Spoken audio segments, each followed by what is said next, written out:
Assalamualaikum warahmatullahi wabarakatuh. Perkenalkan, nama saya Vanisha Maria dengan NIM 112111693 dari kelas K321 MNR dengan mata kuliah Hubungan Industri dengan dosen pengampun Bapak Rizky Purwantoro SHMH.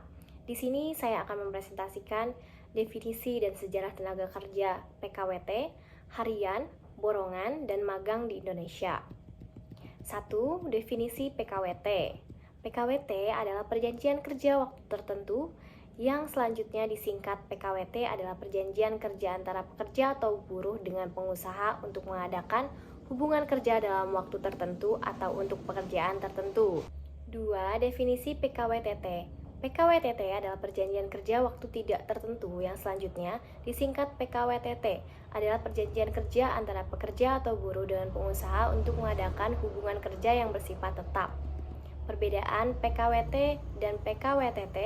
Perbedaan yang paling mendasar adalah PKWT merupakan perjanjian kerja yang dibuat untuk karyawan kontrak, sedangkan PKWTT adalah perjanjian kerja yang dibuat untuk karyawan tetap. Ketentuan PKWT, perjanjian kerja waktu tertentu. Status hubungan kerja PKWT adalah perjanjian kerja untuk pekerja musiman, pekerja kontrak yang sedang menjalani masa percobaan sebelum diangkat menjadi karyawan tetap. 1. Lama perjanjian. PKWT memiliki batas waktu maksimal 5 tahun atau selesai suatu pekerjaan. 2. Pemutusan hubungan kerja PHK nominal sesuai upah dan masa kerja. 3. Kewajiban saat PHK. Perusahaan tidak ada kewajiban untuk membayar uang pesangon atau uang penghargaan. 4. Masa percobaan. Tidak boleh ada masa percobaan. Jika masa percobaan terjadi, maka perjanjian batal secara hukum. 5. Kontrak kerja. Dibuat secara tertulis dengan huruf Latin dan bahasa Indonesia. 6. Pencatatan. Perusahaan diwajibkan melakukan pencatatan di instansi ketenagakerjaan. Ketentuan PKWTT, perjanjian kerja waktu tidak tertentu. 1. Lama perjanjian. Tidak adanya batasan waktu, perjanjian dapat berakhir jika pensiun sampai dengan meninggal dunia. 2. Pemutusan hubungan kerja PHK. PHK karena alasan tertentu harus melalui proses lembaga penyelesaian perselisihan hubungan industrial. 3. Kewajiban saat PHK. Perusahaan wajib memberikan sejumlah kompensasi berupa uang, penghargaan masa kerja, kecuali jika PHK disebabkan karena alasan tertentu. 4. Masa percobaan. Dapat dilakukan masa percobaan biasanya dilakukan berkisar 3-6 bulan. 5. Kontrak kerja. Perjanjian kerja dapat dibuat secara tertulis atau lisan. 6. Pencatatan. Perusahaan tidak diwajibkan melakukan pencatatan di instansi ketenagakerjaan. 3. Pekerja harian lepas. Pekerja harian lepas menurut Kepmen No. 100 tahun 2004 adalah pekerja yang melaksanakan pekerjaan-pekerjaan tertentu yang berubah-ubah dalam hal waktu dan volume pekerjaan serta upah didasarkan kepada kehadirannya. Pekerjaan harian lepas adalah istilah lain yang digunakan untuk menggambarkan pekerjaan harian. Mereka tidak memiliki hubungan kerja yang permanen dengan suatu perusahaan atau pengusaha. Pekerja harian lepas juga kerap disebut dengan freelance.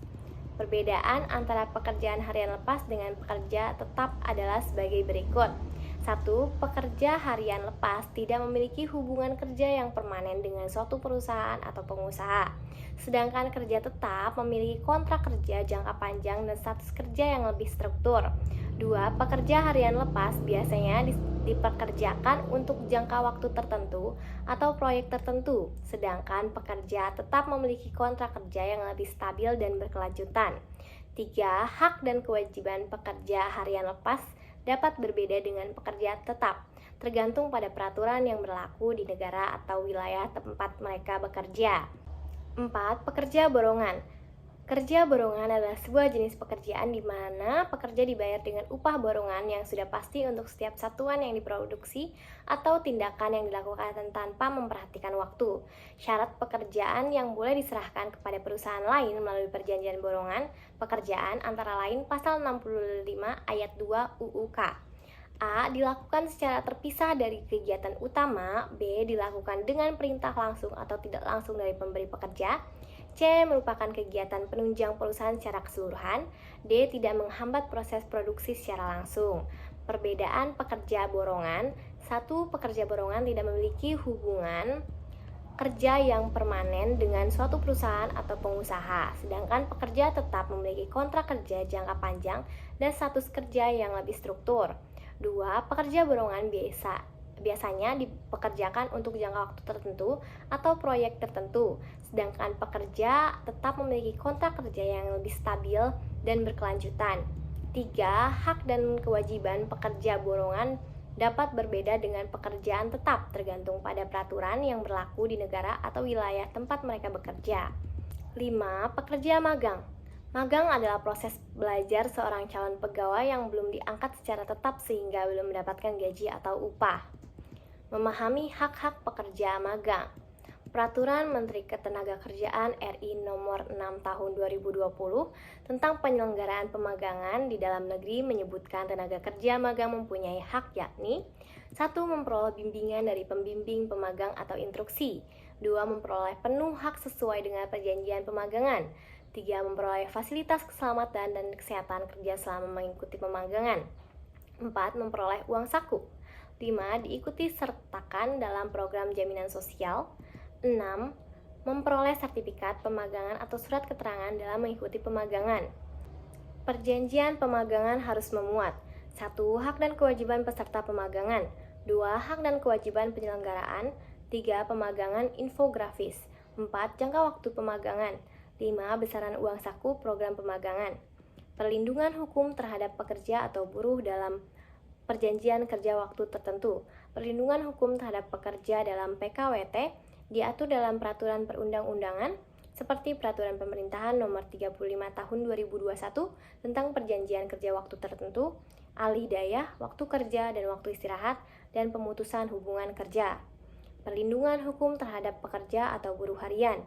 Perlindungan atas pekerjaan harian lepas diatur di dalam Undang-Undang Nomor 13 Tahun 2003 tentang Ketenagakerjaan, Pemerintah Nomor 35 Tahun 2021. Perlindungan hukum bagi pekerja harian lepas adalah penting untuk melindungi hak-hak mereka dan memastikan kesejahteraan mereka. Untuk tenaga kerjaan yang berlaku di suatu negara, mengatur beberapa aspek perlindungan hukum bagi pekerja harian lepas.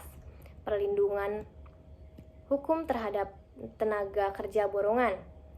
Pekerja borongan diatur dalam Pasal 1 Angka 1 Kemenaker Nop Kep 150 atau Men atau 1999 Tahun 1999 tentang penyelenggaraan program jaminan sosial tenaga kerja bagi tenaga kerja harian lepas, borongan, dan perjanjian kerja waktu tertentu.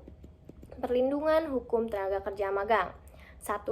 Undang-Undang No 13 Tahun 2003 tentang Ketenagakerjaan. Undang-undang ini mengatur tentang ketenagakerjaan secara umum, termasuk ketentuan mengenai magang. Pasal 21 hingga Pasal 29 UU No 13 Tahun 2003 mengatur tentang aturan magang di Indonesia. 2. Peraturan Menteri Ketenagakerjaan No 6 Tahun 2020 tentang magang. Peraturan ini mengatur lebih rinci mengenai pelaksanaan magang, hak dan kewajiban peserta magang, serta tanggung jawab perusahaan atau lembaga yang menyelenggarakan magang. Peraturan ini memberikan pedoman tentang durasi magang, upah atau insentif, perlindungan kesehatan dan keselamatan, serta penyelesaian sengketa. Sekian video dari saya, semoga bermanfaat, kurang lebihnya mohon dimaafkan. Wassalamualaikum warahmatullahi wabarakatuh.